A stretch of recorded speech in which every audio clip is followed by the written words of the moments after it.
In the early 1900s, the developmentally disabled were exploited to their societies and thrown away in mental institutions. They were abused and neglected in the places that they were put.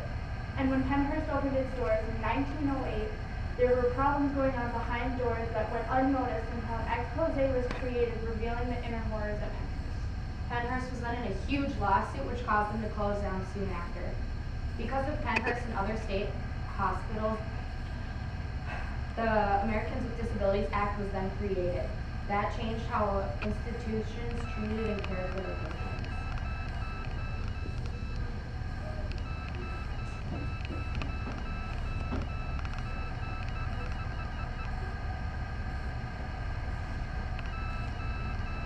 Today I'm interviewing a disabilities rights activist.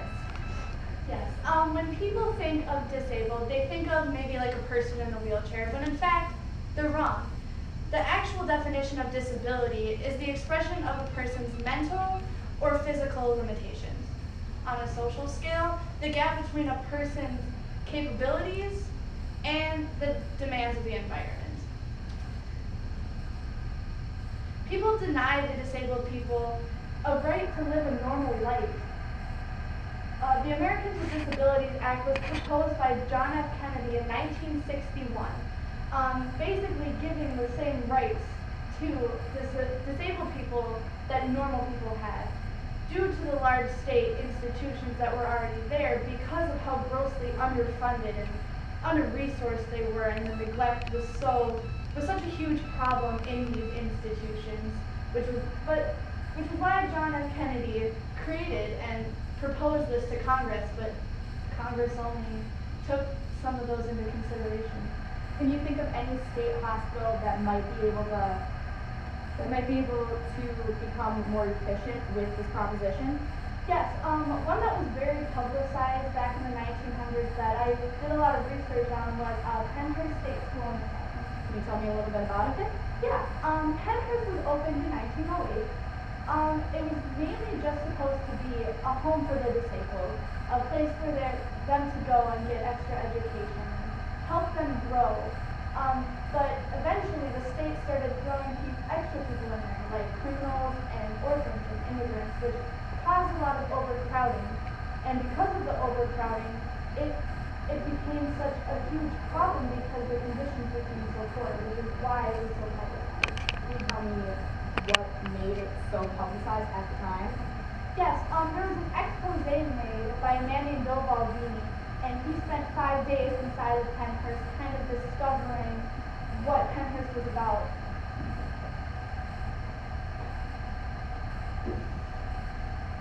My name is Bill Baldini, and I'm with TV10. For the next 5 nights, I will be showing you the inner horrors of Pennhurst State School Asylum, the shame of Pennsylvania. In 1908, the institution first opened, and the man in charge bitterly complained that the institution was already overcrowded. So he transferred many of the patients to Q1, a classroom building. In the 18th century, the mentally disabled are often ignored, punished, and exploited. Today, things have changed. We now send them 25 miles out of town to a state-run institution and forget them while they decay from neglect. When Pennhurst first opened 60 years ago, the answer to the problems of mental retardation was segregation and sterilization. Sterilization, of course, is the thing of the past, but archaic practices of segregation, custodial care are still with us and are seemingly with the approval of society. That 2,800 children, young and old alike, residing within the consignment of Pennhurst are often most part protected from society, and while the stone walls are keeping them protected from society, they're protecting society from them. These unfortunates are being deprived of dignity and self-respect. Many of these children have always been without the benefit of parental love or guidance. Partly partly because of the stigma and the same attachment to their illness. They have been abandoned and placed at the mercy of the state. In the case of Pennhurst, the state has failed to do its moral duty. My name is Lee Holbrook. I was a patient at Pennhurst for years. I was originally sent to Pennhurst to help better my illness and my intelligence, but the people there, the nurses, they treated us so poorly. People like me at the time were always treated extremely poorly back in the 1900s. We were exploited to our communities and sent away to institutions to become normal. But not only were the conditions terrible and was it underfunded, but there wasn't enough staff to take care of us all. The ratio of staff to patients was 1 to 7. And because it was so understaffed, the patients were often unsupervised. There was a boy I heard of while I was in there, and he took a whole bottle of chloropromazine and died the next day. Also, to keep track of some of the patients, they tried to keep them in one place, whether that be handcuffing us to adult-sized cribs, or strapping us down to wheelchairs, or even putting us in straitjackets and throwing us into corners. It was the worst thing possible you could ever imagine. And on top of that, they didn't teach us how to take care of ourselves or keep ourselves clean, and the stench became so horrid it was unbearable. The whole reason I went to Pennhurst was to help me get better, to help my disability, but there was only a 7% chance of me getting in to the program that I needed to get into.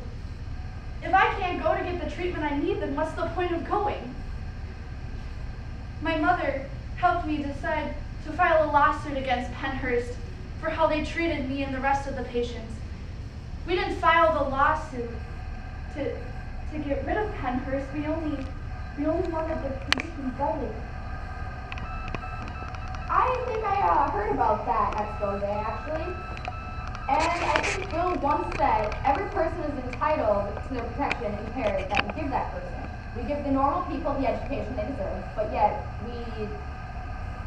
we let the mentally disabled not have the education that they deserve, just like any other person. And he also quoted a Bible verse, "Suffer the children and forbid them not to come unto me, for such the kingdom of heaven." Bill couldn't complete the last couple of days of the expose due to the sickness that he got from being in Pennhurst so long. And because of his conditions at Pennhurst and the lawsuit that was filed from Lee Holbrook and her mother, Pennhurst was closed down soon after. And it closed down in 1986. Oh, that sounds terrible. Well, how do you think now that the state and that the proposition of the Americans with Disabilities Act would change, has affected it now? Good question. Well, eventually, on July 26, 1990, the whole Americans with Disabilities Act was signed as a whole. Rather than just bits and pieces that Congress had accepted before, it was now as a whole, which gave full rights to Americans with disabilities, extending civil rights protection to the disabled, and giving them all the rights any other person would have. This has helped the disabled become more adapted in their encounter with the world, with having free reign to have a normal life like anyone else. That's very surprising. I'm glad that I got to know this information.